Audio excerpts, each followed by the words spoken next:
এই তিস্তা নদীতে যে সংকটগুলো তৈরি হয় তার বেশিরভাগটা হয় বাংলাদেশের উপরে আধিপত্যবাদী ভারতের আগ্রাসনের কারণে।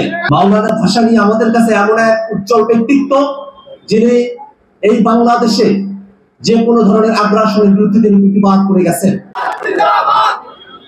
আসসালামু আলাইকুম। এই এলাকার সন্তান হিসেবে এলাকার মানুষের সাথে আনন্দ ভাগাভাগি করতেই আজকে আসা। দীর্ঘ সময় ধরে এই উত্তরাঞ্চলের মানুষেরা আমরা উন্নয়ন বৈষম্যের শিকার হয়ে আসছি। আমাদের এখানে ব্রিজ হয় না, কালভার্ট হয় না, আমাদের এখানে কলকারখানা হয় না, আমাদের এখানে মানুষেরা তাদের সবজিগুলো যে একটা কোল্ড স্টোরেজে রাখবে, সুন্দর কোনো কোল্ড স্টোরেজের ব্যবস্থা হয় না। আমাদের মানুষেরা চিকিৎসা পাবে তেমন কোনো সুন্দর চিকিৎসা ব্যবস্থা পর্যন্ত আমাদের এখানে নাই।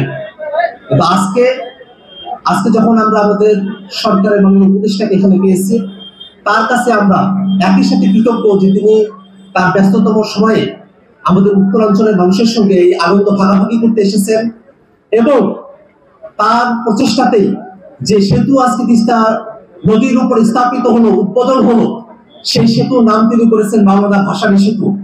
মাওলানা ভাসানী আমাদের কাছে এমন এক উজ্জ্বল ব্যক্তিত্ব, যিনি এই বাংলাদেশে যে কোনো ধরনের আগ্রাসনের বিরুদ্ধে তিনি প্রতিবাদ করে গেছেন।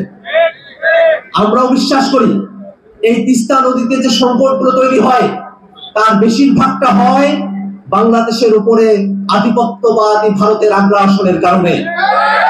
যদি বন্যার সময়টাতে তারা হুট করে পানি খুলে দেয়, তাহলে আমাদের এখানে মানুষকে বন্যায় প্লাবিত হতে হতো না। যদি তারা শুকনো মৌসুমে পানি আটকে না রাখতো, তাহলে আমাদের মানুষদেরকে এখানে মরুভূমির মতো এখানে বালুচর তৈরি হতো না। এই কারণে অন্তর্বর্তীকালীন সরকার গঠিত হয়েছে বাংলাদেশের মানুষের অভিপ্রায়ের মধ্য দিয়ে। এই বাংলাদেশের মানুষেরা দিল্লি না ঢাকায় স্লোগানের মধ্য দিয়েই এই সরকারকে ক্ষমতায় বসিয়েছে।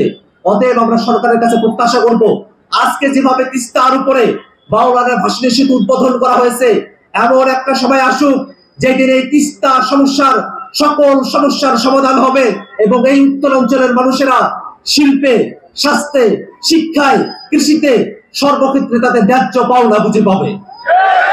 ভাইরা আমার, আমরা বক্তব্য দীর্ঘায়িত করবো না।